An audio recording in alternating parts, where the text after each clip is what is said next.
Hello guys, সবাই কেমন আছো? আর আমি ছোট্ট একটা মিনি ব্লগ নিয়ে চলে আসলাম। আমার কাজের খেলা চলে গেল কাজ করে। এখন আমরা সকালে নাস্তা করে মা মেয়ে বাচ্চারা সবাই বসে আছি একসঙ্গে। আর বাচ্চারা সবসময় খেলনা অগোছালো করে রাখে, যতই গোছায় সবসময় অগোছালো করেই রাখে। ভাই খেলনা গুছাইতে গুছাইতে একবারে হয়রান হয়ে গেছি। এই পর্যায়ে আবার ঘরে চলে আসলাম। পর্দাগুলো আজকে ধুয়ে দিয়ে গেছিলো বুয়া, শুকায় আবার এখন পর্দাগুলো ঠিক করছি। তো বিছনাটা গুছাইতেছি। বাচ্চারা একটা রুম যদি অগোছালো হয় আবার আরেকটা রুম ধরে। ভাই কি বলবো, যাদের ঘরে বাচ্চা আছে তাদের মায়েরাই বোঝে যে কত কষ্ট, সারাদিন কী করতে হয়, বাচ্চাদের পিছনে কত দৌড়াদৌড়ি করতে হয়।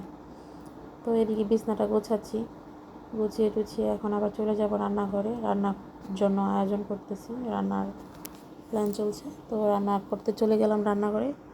তো যাই হোক, এখানে ইলিশ মাছ ভাজছি। ভাই একটা কথা বলি, মানুষ মানুষের কেন ভালো দেখতে পারে না বলেন? মানুষ যখনই ভালো কিছু করতে যায় তখনই মানুষ পিছনে বেজা যায়, বুঝি না কিছু।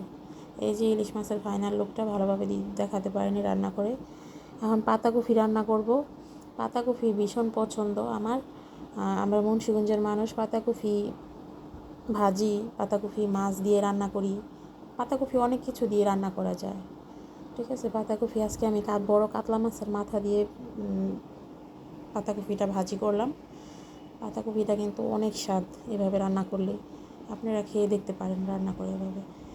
আর সবাই সবার পাশে থাকবেন ফলো দিয়ে। Thank you, watch my video.